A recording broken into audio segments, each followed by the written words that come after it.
Je vais vous dire 3 métamorphoses de l'esprit. Comment l'esprit devient chameau, comment le chameau devient lion, et comment enfin le lion devient enfant. Il émet un fardeau pesant pour l'esprit patient et vigoureux en qui domine le respect. Sa vigueur réclame le fardeau pesant, le plus pesant. Qu'y a-t-il de plus pesant? Ainsi interroge l'esprit robuste.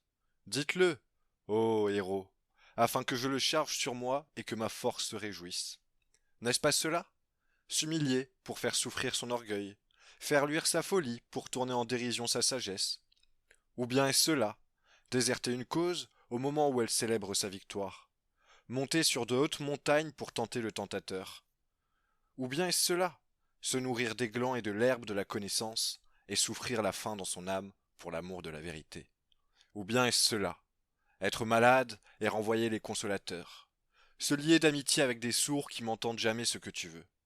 Ou bien est-ce cela, descendre dans l'eau sale si c'est l'eau de la vérité, et ne point repousser les grenouilles visqueuses et les purulents crapauds. Ou bien est-ce cela, aimer qui nous méprise et tendre la main au fantôme lorsqu'il veut nous effrayer. L'esprit robuste charge sur lui tous ses fardeaux pesants. Tel le chameau qui, sitôt chargé, se hâte vers le désert, ainsi lui se hâte vers son désert. Mais au fond du désert le plus solitaire s'accomplit la seconde métamorphose. Ici l'esprit devient lion. Il veut conquérir la liberté et être maître de son propre désert. Il cherche ici son dernier maître. Il veut être l'ennemi de ce maître, comme il est l'ennemi de son dernier dieu. Il veut lutter pour la victoire avec le grand dragon. Quel est le grand dragon que l'esprit ne veut plus appeler ni dieu ni maître? Tu dois, s'appelle le grand dragon. Mais l'esprit du lion dit je veux. Tu dois le guette au bord du chemin, étincelant d'or sous sa carapace aux 1000 écailles, et sur chaque écaille brille en lettres dorées tu dois. Des valeurs de 1000 années brillent sur ses écailles, et ainsi parle le plus puissant de tous les dragons. Tout ce qui est valeur brille sur moi. Tout ce qui est valeur a déjà été créé, et c'est moi qui représente toutes les valeurs créées.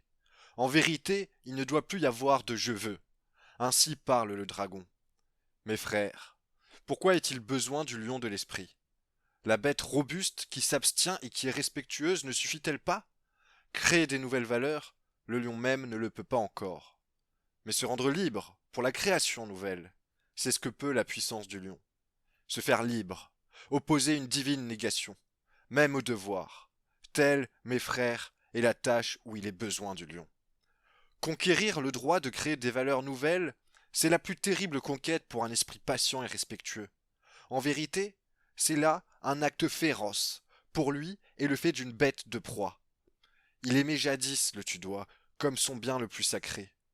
Maintenant, il lui faut trouver l'illusion et l'arbitraire, même dans ce bien le plus sacré, pour qu'il fasse, aux dépens de son amour, la conquête de la liberté.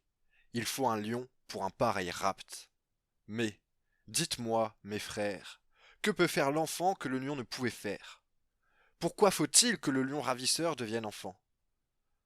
L'enfant est innocence et oubli, un renouveau et un jeu, une roue qui roule sur elle-même, un premier mouvement, une sainte affirmation. Oui, pour le jeu divin de la création, ô mes frères, il faut une sainte affirmation. L'esprit veut maintenant sa propre volonté. Celui qui a perdu le monde veut gagner son propre monde. Je vous ai nommé 3 métamorphoses de l'esprit. Comment l'esprit devient chameau, comment l'esprit devient lion, et comment enfin le lion devient enfant. Ainsi parlait Zarathustra, et en ce temps-là, il séjournait dans la ville qu'on appelle la vache multicolore.